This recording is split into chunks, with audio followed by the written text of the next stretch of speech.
A finals de març del 2024 vaig fer un viatge en família al sud dels Estats Units, una regió geogràfica amb una història i un llegat cultural fascinants, i una terra gairebé mitològica que jo havia conegut des de la distància a través del cinema, la literatura i, és clar, la música.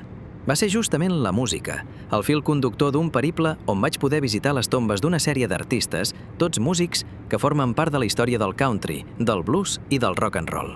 Tot plegat va derivar en una ruta que va començar a Nashville i em va portar a recórrer part dels estats de Tennessee, Alabama, Mississippi, Louisiana i Arkansas. El que explicaré a continuació no pretén ser cap guia de viatge, sinó un acte d'homenatge a tots ells.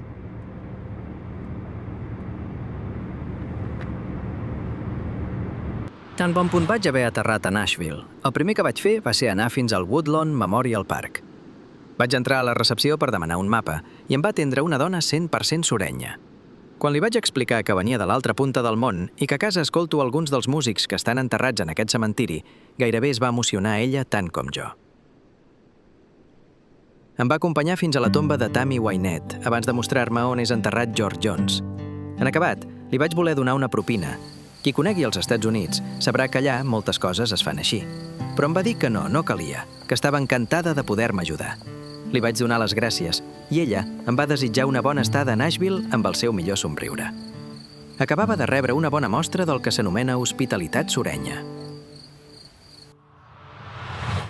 Després de visitar la seu del mític programa de ràdio de música country, Grand Ole Opry, als afores de Nashville, me'n vaig anar a veure Johnny Cash i June Carter al cementiri de Hendersonville, Tennessee.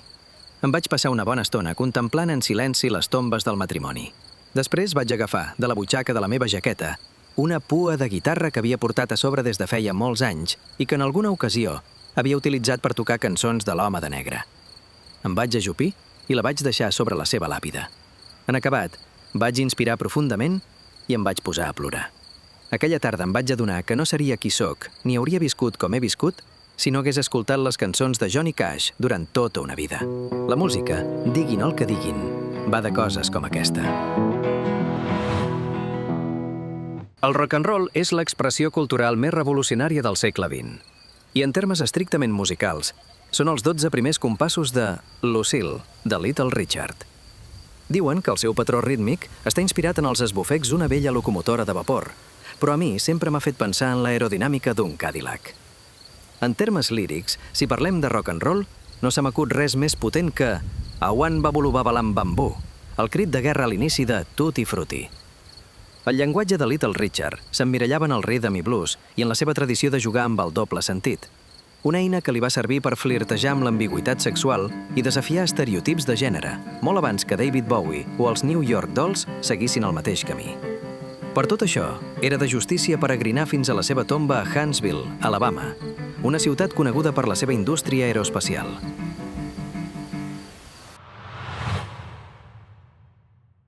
Montgomery és la capital de l'estat d'Alabama i entre els mesos de febrer i maig de 1861 ho va ser també dels Estats Confederats d'Amèrica. Durant la meva estada a la ciutat, vaig visitar el museu dedicat a Hank Williams. Allà hi vaig conèixer la Beth, qui s'encarrega de preservar aquest espai i atendre els visitants. Em va explicar que el museu l'havia obert el seu pare, que havia arribat a conèixer personalment l'autor de Hey, Good Looking. Després de visitar el museu, vaig peregrinar fins al cementiri d'Oakwood, on el músic és enterrat amb qui va ser la seva esposa i mànager, Audrey Williams. Hank Williams va ser el Shakespeare de la música country. Les seves cançons van recollir tota la tradició que les precedia i van posar les bases de tot allò que passaria en dècades posteriors. El seu estil de vida va ser rock and roll en estat pur, molt abans que aquesta expressió es popularitzés. Va viure ràpid, va morir jove i va deixar un bonic cadàver al seient del darrere d'un Cadillac de camí a un concert.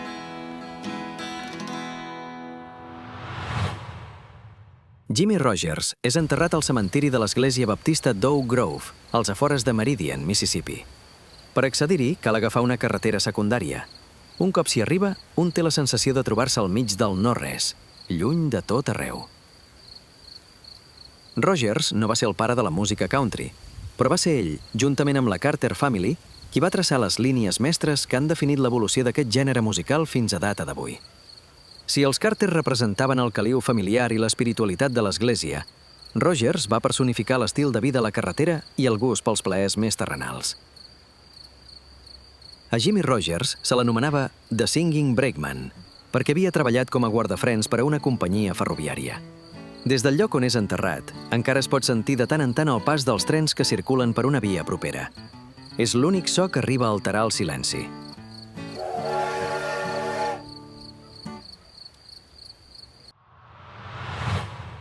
Una placa del Mississippi Blues Trail recorda Papa Lightfoot en un parc de Natchez, la ciutat on va néixer el 2 de març de 1924 i on va morir el 28 de novembre de 1971.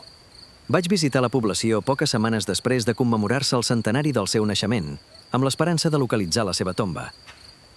Abans de viatjar a Mississippi, m'havia documentat a consciència sobre els últims dies, seguint les poques pistes que havia pogut trobar i arribant a contactar amb alguns estudiosos del blues d'aquell costat de l'Atlàntic. Ningú em va saber dir on era enterrat. Sé que el van enterrar al mateix Natchez, perquè així ho indica una de les poques biografies seves que he trobat impreses, però la localització exacta de la seva tomba és una incògnita. Com si s'hagués esfumat, com si s'hagués fos amb els mites i les llegendes del sud profund.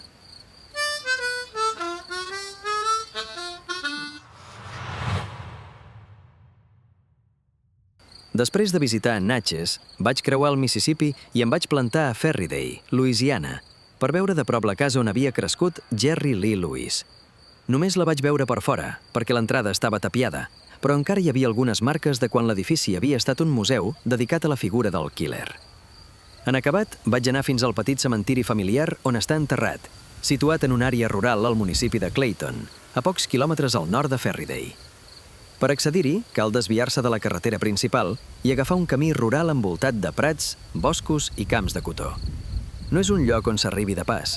Sortint del cementiri, em va sorprendre un cotxe que va aparcar just davant de la porta d'accés. Va sortir una dona de mitjana edat que em va fer conversa. Em va explicar que vivia a Arkansas, però de tant en tant baixava fins a Ferriday per veure la seva família i aprofitava per visitar la tomba de Jerry Lee Lewis. Es va acomiadar de mi tot somrient i desitjant-me una bona estada.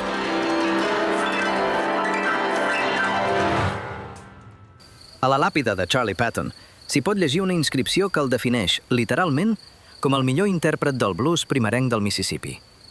Les seves cançons es van convertir en pedres angulars de la música nord-americana. La seva tomba és al cementiri de Holly Ridge, una minúscula població situada al cor del mateix delta de Mississippi, a pocs quilòmetres a l'oest d'Indianola. El perímetre del cementiri està delimitat per una carretera rural, una nau industrial amb un cobert ple de maquinària agrícola i una d'aquelles vies de tren que al seu dia van transportar el blues fins a ciutats com Memphis, Chicago o Nova Orleans. Patton va morir el 28 d'abril de 1934 a prop d'Indianola. La làpida que marca el seu lloc de repòs no es va col·locar fins al 1990 i la va pagar de la butxaca ni més ni menys que John Fogerty de la Creedence Clearwater Revival. Aleshores, era impossible saber amb exactitud quina era la tomba de Patton. La ubicació on s'instal·laria la làpida la va assenyalar el cuidador del cementiri, un home gran que afirmava haver assistit al funeral feia més de 50 anys.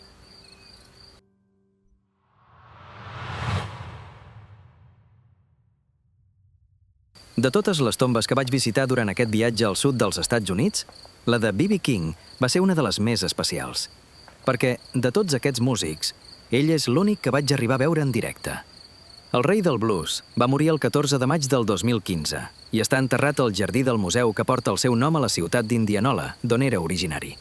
Quan jo tenia 16 anys, la meva mare em va portar un concert de B.B. King a Barcelona. Just el dia abans, havia vist per primer cop els Rolling Stones i allà va ser molt més que la cirereta del pastís. Tenia B.B. King a pocs metres de mi. Veure actuar d'aquella manera un senyor que pràcticament podia ser el meu avi em va fer reconsiderar moltes coses.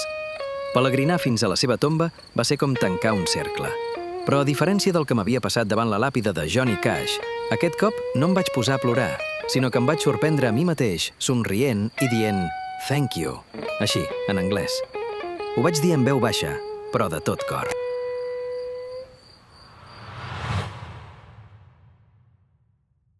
Hi ha 3 làpides amb el nom de Robert Johnson, totes situades als voltants de Greenwood, Mississippi, la població on va morir amb 27 anys el 16 d'agost del 1938.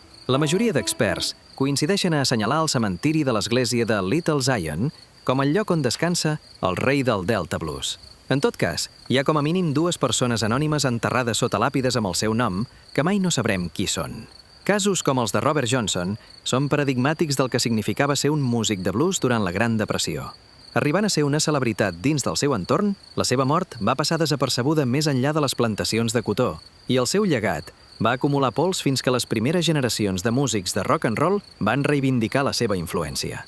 Fins a Greenwood es pot arribar per la Ruta 49, una d'aquelles carreteres que la litúrgia del blues ha elevat a la categoria de mitològiques. Seguint el seu traçat en direcció nord, es pot anar a parar a Clarksdale, on es creu amb la igualment llegendària autopista 61. Diuen que va ser en aquesta cruïlla de camins on Johnson va fer aquell suposat pacte amb el diable.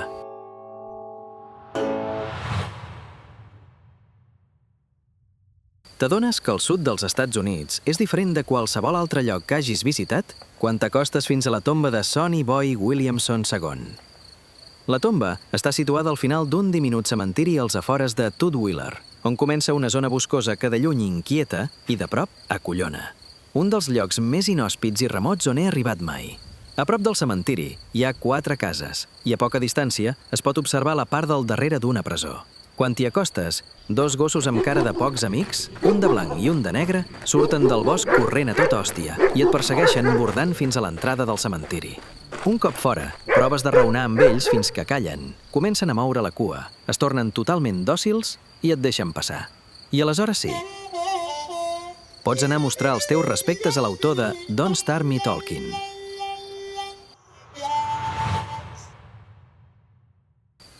Quan penso en Elvis, penso en un dels meus artistes preferits i en una de les icones culturals més grans de tots els temps. Penso en la meva àvia, amb qui solia parlar del rei cada 16 d'agost, i en els meus pares, que em van acompanyar fins a Graceland. No hi ha res, absolutament res, que et pugui preparar per al moment en què tens per primer cop davant teu la tomba d'Elvis Presley.